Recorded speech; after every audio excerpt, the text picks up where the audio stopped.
Sir आज तीसरे phase का इलेक्शन है। मैं देख रही हूँ आप लगातार कंट्री भर में आप कर रहे हैं, कैंपेनिंग कर रहे हैं। क्या लगता है आपको, क्या सेंस मिल रहा है इस लोकसभा इलेक्शन से कैंपेनिंग के दौरान? मैं केरला गया, कर्नाटका गया, पश्चिम उत्तर प्रदेश भी गए और आंध्र प्रदेश तेलंगाना में तो कैसे भी ये चुनाव के बारे में मैं जानकारी कर रहा हूँ। मोदी जी का गारंटी वारंटी खत्म हो गए, तो वारंटी खत्म होने के बाद लोग मोदी जी को वोट देना मुश्किल है। इसीलिए आज देश में एक बदलाव दिख रहा है कि इस बार मोदी का सरकार नहीं आएंगे, आगे भारतीय जनता पार्टी चुनाव में हारने वाले हैं। और सर बार बार आप कह रहे हारने वाले, बार बार एक नारा भारतीय जनता पार्टी की तरफ से आ रहा है, अब की बार 400 पार, अब की बार 400 पार। वही नारे की अगर हम बात करें तो कांग्रेस का अपना क्या नारा है? अगर उनका 400 पार है तो कांग्रेस कितना टारगेट कर रही है? हमारा तो इंडिया अलायंस है, 272 मैजिक नंबर का जरूरी है, तो हम दिखाने के लिए, नारा के लिए कांग्रेस पार्टी कभी भी कोशिश नहीं करते। हम जनता जीवन में बदलाव लाने के लिए कोशिश कर रहा है। कांग्रेस पार्टी 5 नए 25 गारंटी के ऊपर हम चुनाव लड़ रहे हैं। तो हम लोग जो मुद्दा लेकर जनता करने जा रहा है, जनता मुद्दा हमारे मुद्दा है, तो इसीलिए हमारे 5 गारंटी 25 नए के लिए हम लोग कोशिश कर रहा है। भारतीय जनता पार्टी खाली मोदी जी का नाम, क्योंकि 10 साल भारतीय जनता पार्टी कुछ किया ही नहीं। हर साल 2 करोड़ नौकरी देने के लिए वादा किया था, 10 साल में 20 करोड़ नौकरी देने वाले थे, तो 7 लाख के चिल्लर दिए। मेरा ही सवाल को जवाब दिए लोकसभा में। 30 लाख केंद्र सरकार के नौकरी खाली पड़ा हुआ है, आज तक वो रिक्रूटमेंट नहीं किए। किसान का इनकम डबल करने के लिए वादा किया था, मगर इन्वेस्टमेंट ट्रिपल हो गए। किसान का इनकम डबल की बात छोड़ो, और काला धन स्विस बैंक से ले आके जनधन खाता में 15 लाख डालने के लिए वादा किया था, एक पैसा भी नहीं डाला, कुछ लाए नहीं, कुछ डाले भी नहीं। ऐसे बहुत सारे नरेंद्र मोदी जी 2014-2019 में जनता को वादा किए थे, वादा पूरा धोखा हो गए। तो इसीलिए आज कुछ नहीं है, इसीलिए नंबर के ऊपर वो लोग नारा लगाए। तो ऑपोजिशन हम करें, इंडिया अलायंस की बात करें, कांग्रेस की बात करें, तो कुछ नंबर लेके आप लोग भी चल रहे हो कि इस बार कॉन्फिडेंस जो कहते हैं, जो वो कॉन्फिडेंस दिखा रहे हैं 400 का, तो आप लोगों के पास भी कोई नंबर टारगेट आप लेके चल रहे हैं? मैं लोगों को भटकाने के लिए कांग्रेस पार्टी कभी भी कोशिश नहीं करते हैं।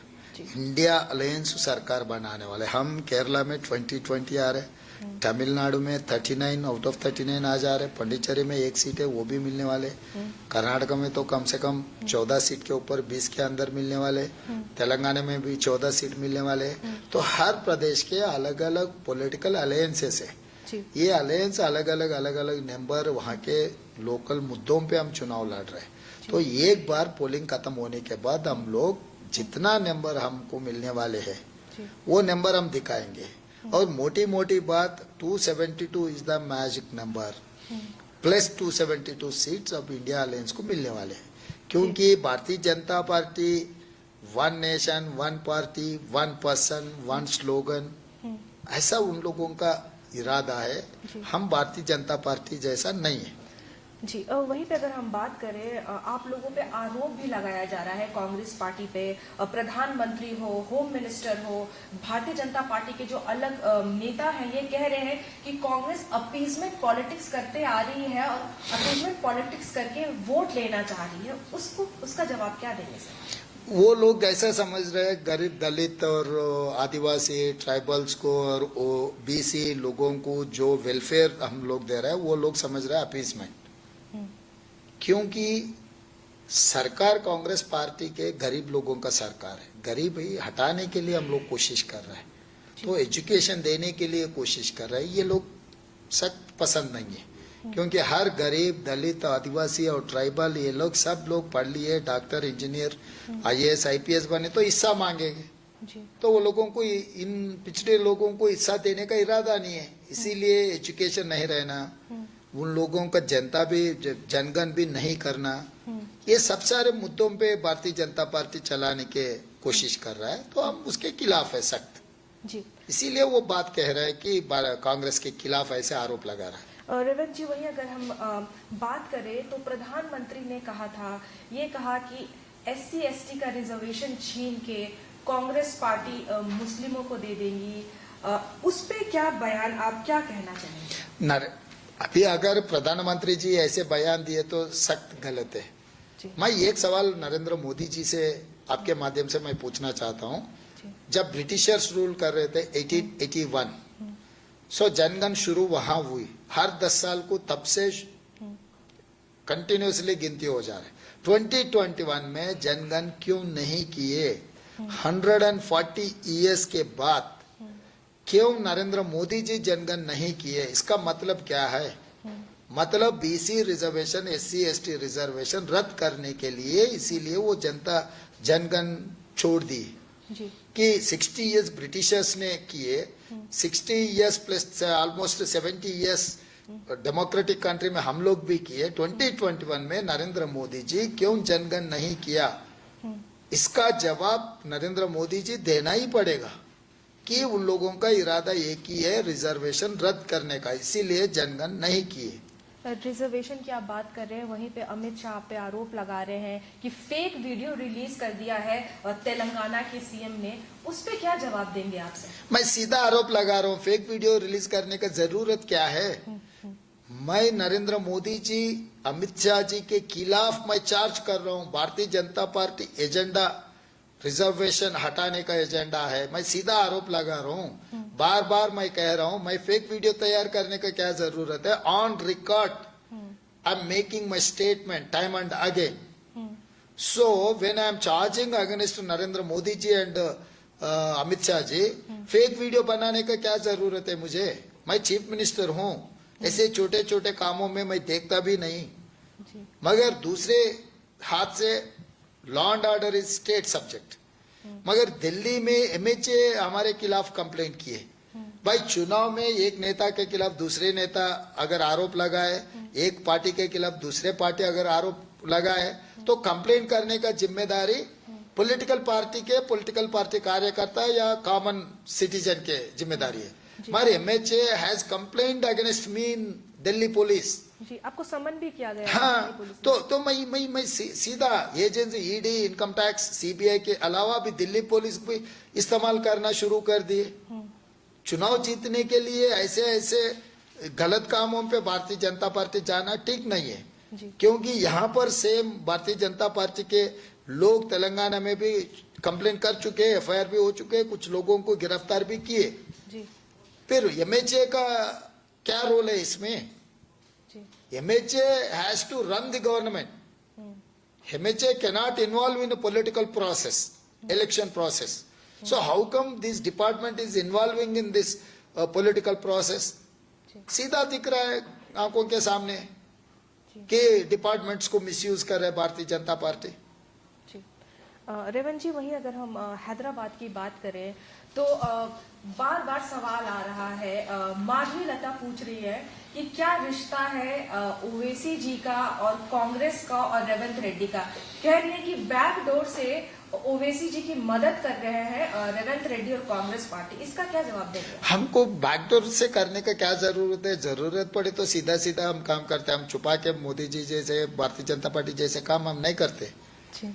सचमुच कांग्रेस, अगर भारतीय जनता पार्टी हैदराबाद सीट जीतना है तो मुसलमान को देना टिकट, क्योंकि 60-65% मुस्लिम से, जहां पर 30% 35% हिंदू से, अब हिंदूज को टिकट देकर मुसलमानों के खिलाफ आप बोलते जा रहे हो तो पोलराइजेशन ऑटोमेटिक हो जाएंगे। अगर मुसलमान के लोग अगर असद को हराना है तो भी आपके भाषण के वजह से वो लोग फिर असद को वोट देना पड़ रहा है। तो हिंदू टिकट देकर मुस्लिम पोलराइजेशन कर देकर असद को जिताने के लिए अमित भाई और नरेंद्र मोदी जी कोशिश कर रहे हैं, क्योंकि दूसरे जगह में असदुद्दीन ओवैसी हिंदू पोलराइजेशन कर दे के बीजेपी को दे रहा है।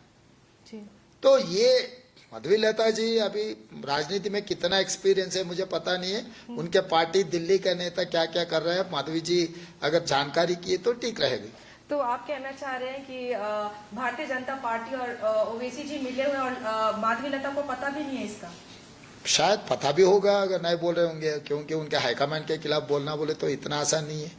कोई भी अगर बोले तो सब लोगों को एजेंसी से घर पे आगे आ जाएंगे अगले दिन, क्योंकि कश्मीर लेफ्टिनेंट गवर्नर था ना, उन्होंने बीजेपी और मोदी जी अमित भाई के खिलाफ बोले तो उनके घर पे सब एजेंसीज गए।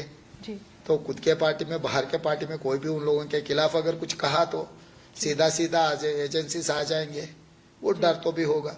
जी रेवंत जी, वही अगर हम बात करें, आप राहुल जी के नामांकन में भी थे रायबरेली में, मैंने आपको देखा, काफी भीड़ भी वहां पे जुड़ी हुई थी। वायनाड से आपके नेता काफी कॉन्फिडेंट है, आपके लीडर्स हैं, कांग्रेस के जो कार्यकर्ता हैं काफी कॉन्फिडेंस से वायनाड से राहुल गांधी जी जीत रहे हैं।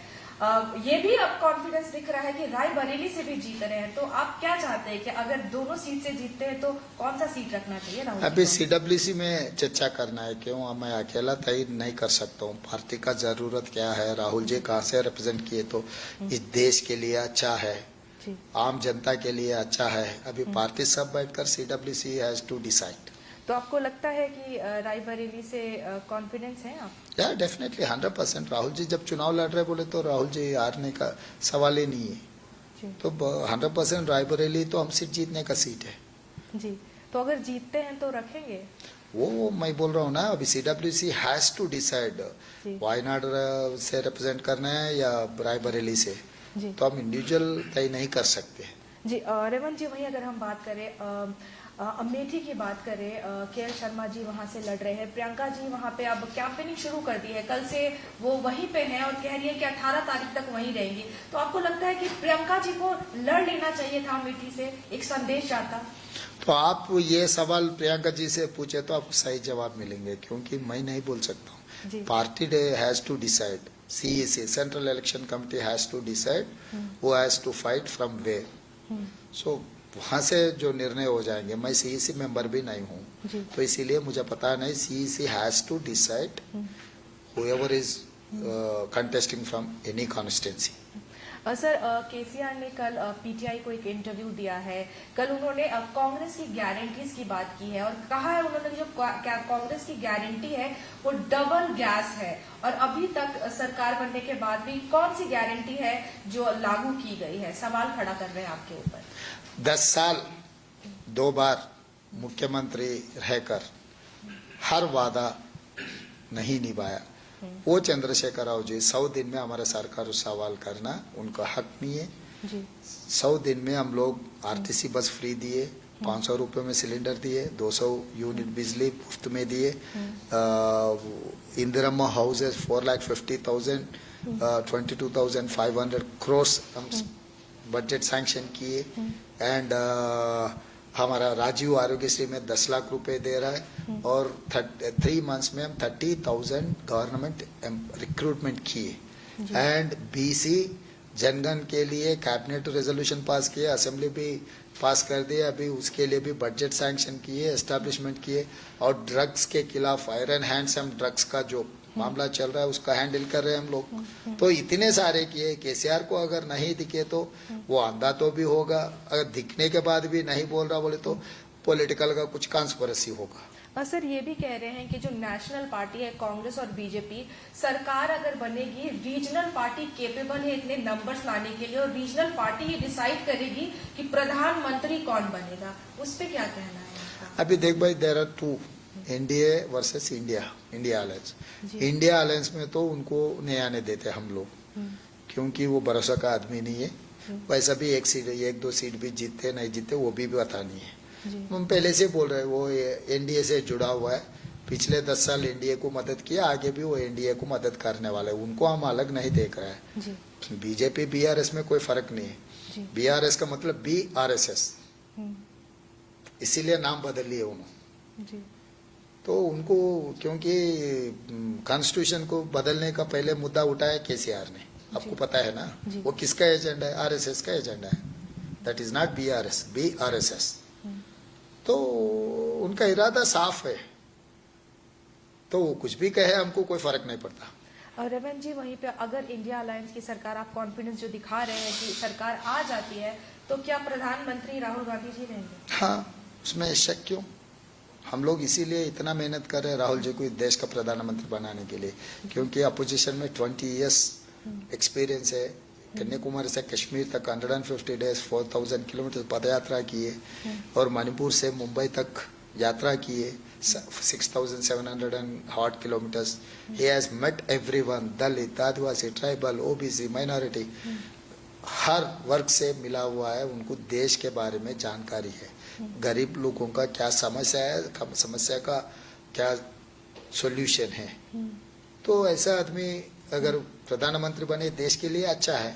जी रेवंत जी, मेरा आखिरी सवाल होगा, जो रोहित वर्मुला केस को री इन्वेस्टिगेशन के लिए मांग की जा रही है, उस पर क्या राय होगी? हम लोग ऑलरेडी डिसीजन ले चुके हैं, डीजीपी को हम डायरेक्शन दिए and DGP has reopen that case and we have pushed that case to CBCID. So Rohith Vemula mother मुझे मिला था, मैं भरोसा दिए, मैं बोल दिए, मैं आदेश भी दे चुका हूँ। Even department has taken that issue and that case is reopen, inquiry is going on. So जरूर रोहित वेमला मदर को और दलित को एक सॉल्यूशन मिल जाएंगे।